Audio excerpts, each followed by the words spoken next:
जय हिंद दोस्तों, आपका स्वागत है आपके अपने पसंदीदा चैनल स्टडी एंड अपडेट्स में। जय हिंद दोस्तों, मैं राजकमल आप सभी का स्वागत करता हूं स्टडी एंड अपडेट्स में। और आज के इस वीडियोज में हम लोग एसएससी जीडी 2022 का प्रीवियस ईयर पेपर करने वाले हैं, ठीक है। और आज के इस वीडियोज में 11 जनवरी 2023 का तृतीय पाली का थर्ड शिफ्ट का पेपर मैं आपको कराऊंगा।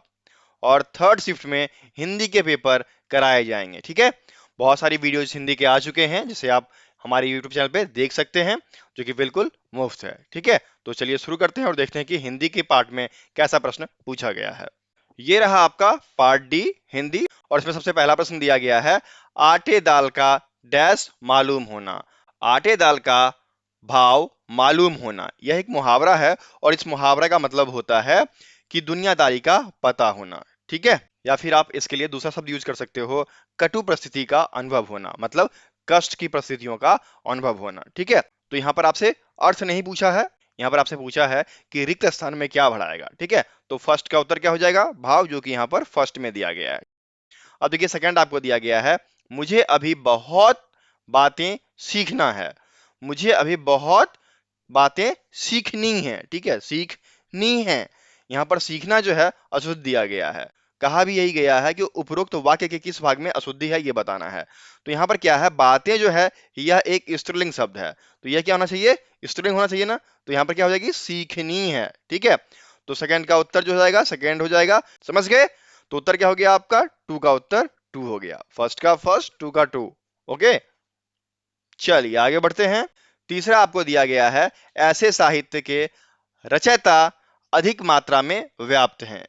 वाक्य के रेखांकित भाग को उचित विकल्प चुनकर प्रतिस्थापित करें। यहाँ पर जो रेखांकित भाग है वह है अधिक मात्रा में व्याप्त। देखिए मात्रा जो होता है वह द्रव्य चीजों के लिए, जिसको हम नाप तौल कर सकें, जिसका हम नाप तौल कर पाते हैं, वैसे संज्ञा के लिए हम लोग क्या करते हैं, मात्रा का प्रयोग करते हैं, ठीक है। लेकिन साहित्य की चर्चा की गई है और साहित्य के रचयिता जो हैं वह गिने चुने हैं, ठीक है। तो गिनने वालों के लिए हम क्या करेंगे, संख्यावाची चीजों का प्रयोग करेंगे, ठीक है। तो हम देख लेते हैं कि संख्यावाची कहाँ दिया गया है, अधिक मात्रा में, यह गलत हो जाएगा, अधिक संख्या में व्याप्त, और नेक्स्ट दिया गया है अधिक संख्या में विद्यमान, और नेक्स्ट मात्रा वाला गलत हो जाएगा। तो ये दोनों सही है। इन दोनों में आप देखिए, एक दिया गया है व्याप्त मतलब उनका होना, एक दिया गया है विद्यमान जिसका मतलब होता है कि अस्तित्व में हैं। इसलिए क्या हो जाएगा, विद्यमान, ठीक है। तो शुद्ध वाक्य क्या हुआ, ऐसे साहित्य के रचयिता अधिक संख्या में विद्यमान है। यहाँ जो थर्ड वाला ऑप्शन दिया गया है वह बिल्कुल शुद्ध है व्याकरण की दृष्टि से, इसलिए थर्ड का उत्तर आपका थर्ड हो जाएगा, ठीक है। अब चलिए आगे बढ़े। चौथा आपको दिया गया है, निम्नलिखित विकल्पों में से कौन सा एक वाक्य अनुबद्ध क्रिया विशेषण से संबंध नहीं रखता। देखिए अनुबद्ध क्रिया विशेषण क्या होता है बताइए जल्दी से।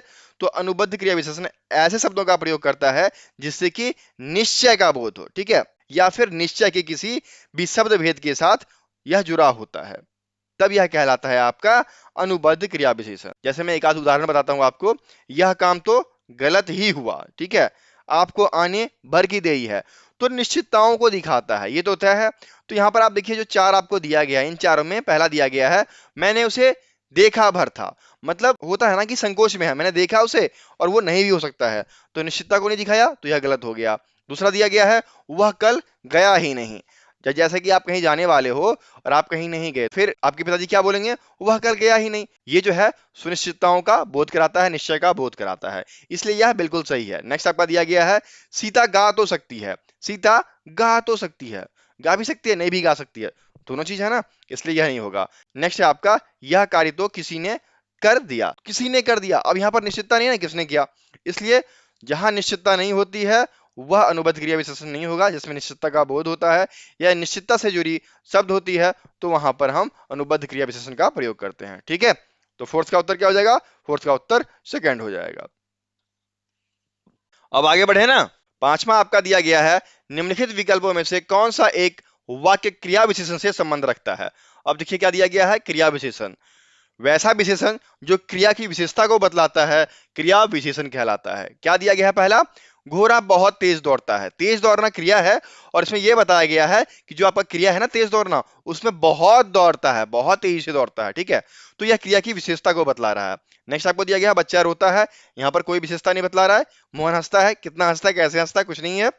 मोहन सोता है। तो यहाँ भी क्रिया की विशेषता को नहीं बतलाया जा रहा है, बस एक वाक्य है पहला वाला जिसमें कि तेज दौड़ना एक क्रिया है, उस क्रिया के विशेषता को दर्शा रहा है कि घोड़ा जो है बहुत तेजी से दौड़ रहा है, इसलिए यह क्या हो जाएगा, क्रिया विशेषण हो जाएगा। ठीक है, तो 5 का उत्तर क्या हो जाएगा, 5 का उत्तर आपका फर्स्ट हो जाएगा।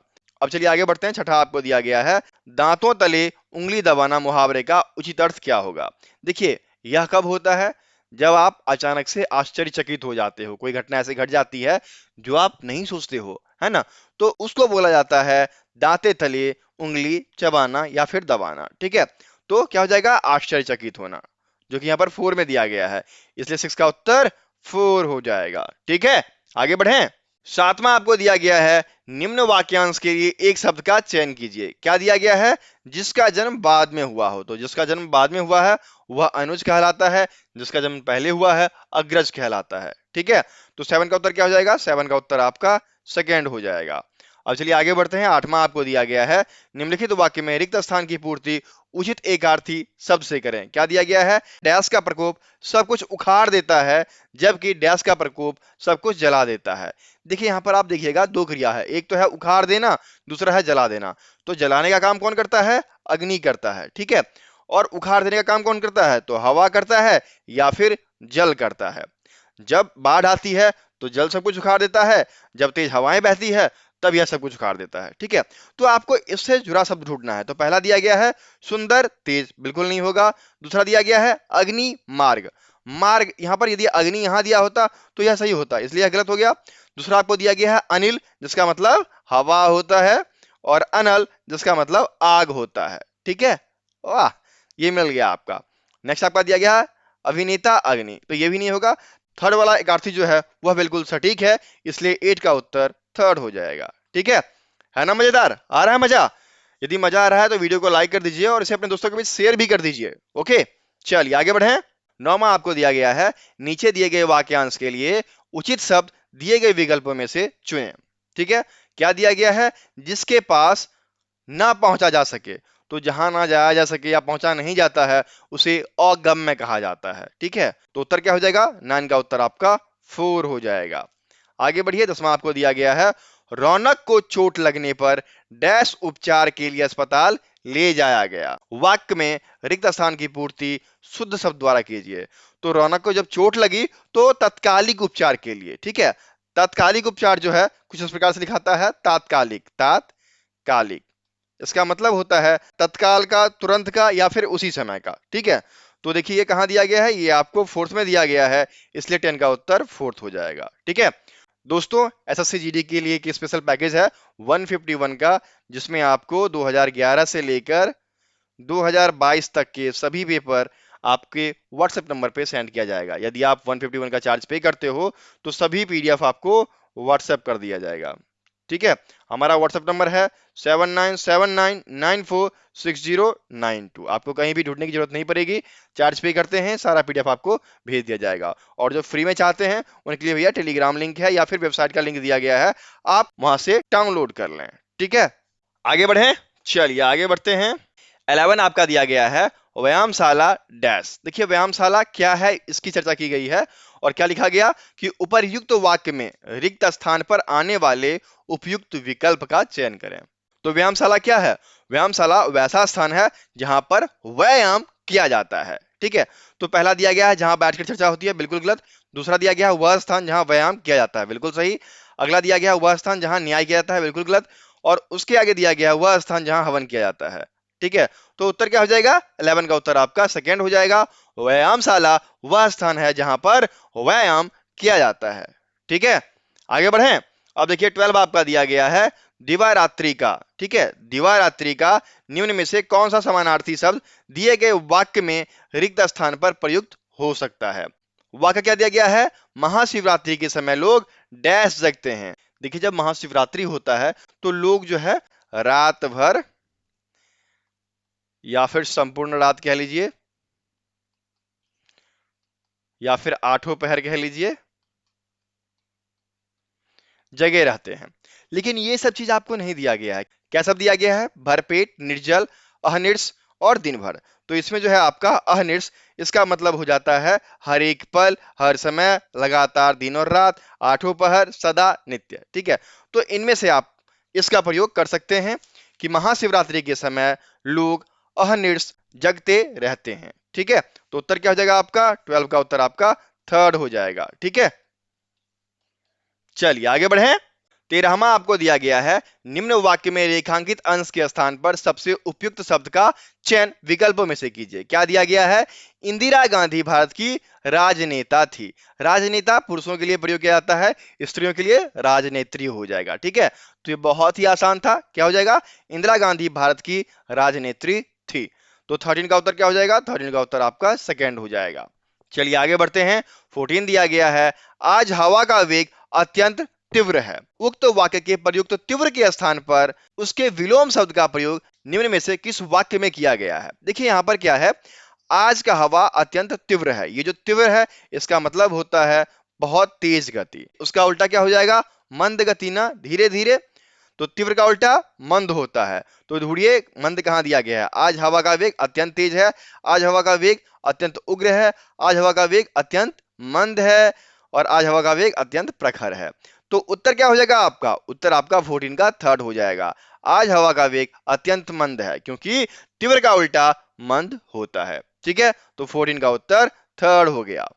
ठीक है ना? आ रहा मजा? मजा आ रहा तो लाइक कर दीजिए जल्दी से। चलिए आगे बढ़े।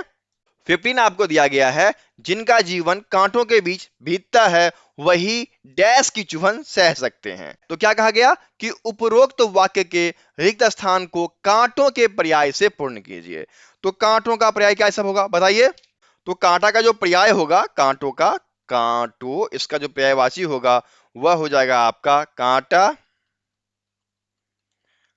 कंटक, खार, सूल, बाधा, सुई, आंकड़ी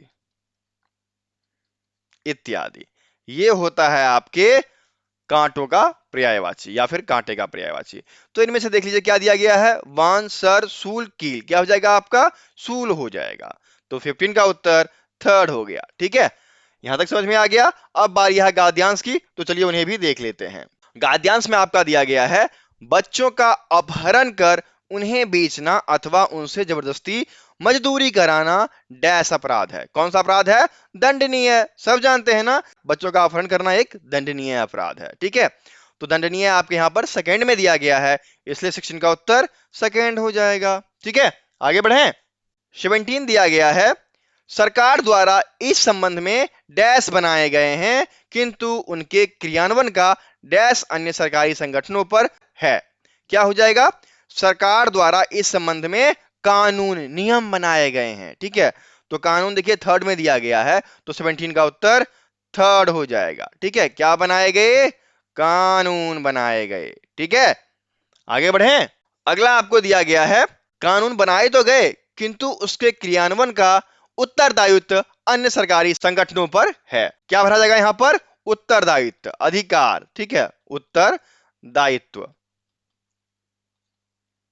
तो देखिए उत्तरदायित्व यहां पर सेकंड में दिया गया है, इसलिए 18 का उत्तर सेकंड हो जाएगा। ठीक है, चलिए आगे बढ़े। आगे क्या दिया गया है, भारत में 5 से 15 वर्ष तक के डैश मजदूरों की संख्या लगभग 1 करोड़ से कुछ ऊपर है। देखिए 5 वर्ष से लेकर 15 वर्ष तक के जो कार्य करने वाले बच्चे होते हैं वह कहलाते हैं बाल मजदूर। तो यहां पर मजदूरों तो दिया गया है लेकिन बाल नहीं दिया गया। क्या हो जाएगा? भारत में 5 से 15 वर्ष तक के बाल मजदूरों की संख्या लगभग 1 करोड़ से कुछ ऊपर है। तो यहां पर बाल आपके सेकंड में दिया गया है, इसलिए 19 का उत्तर सेकंड हो जाएगा। ठीक है, आ गया समझ में यहां? चलिए आगे बढ़े। अगला आपका दिया गया है, सरकारी तंत्र के साथ हमारे पूरे समाज को भी इस दिशा में डैश होना चाहिए। क्या होना चाहिए? सक्रिय होना चाहिए। लगा रहेगा तभी तो सफलता हासिल कर पाएगा और बाल मजदूरों से छुटकारा मिल पाएगा। तो क्या हो जाएगा यहां पर? सक्रिय। ठीक है, तो 5वां का उत्तर सक्रिय हो गया। तो दोस्तों इस प्रकार से 20 के 20 प्रश्न मैंने बता दिए। अब बारी है आपकी, और एक प्रश्न आप बताओगे। आपको कमेंट बॉक्स में बताना है सांप लौटना। ठीक है, यह एक मुहावरा है। इस मुहावरा का अर्थ क्या है, ये आपको कमेंट बॉक्स में कमेंट करना है, ठीक है। और किसी को भी पीडीएफ चाहिए तो मुझे व्हाट्सएप कर लें। हमारा व्हाट्सएप नंबर है 7979946092। हमारी तरफ से जितनी मदद हो सकेगी हम आपके लिए कर देंगे, ठीक है। फिर मिलते हैं अगले वीडियो में, तब तक के लिए जय हिंद।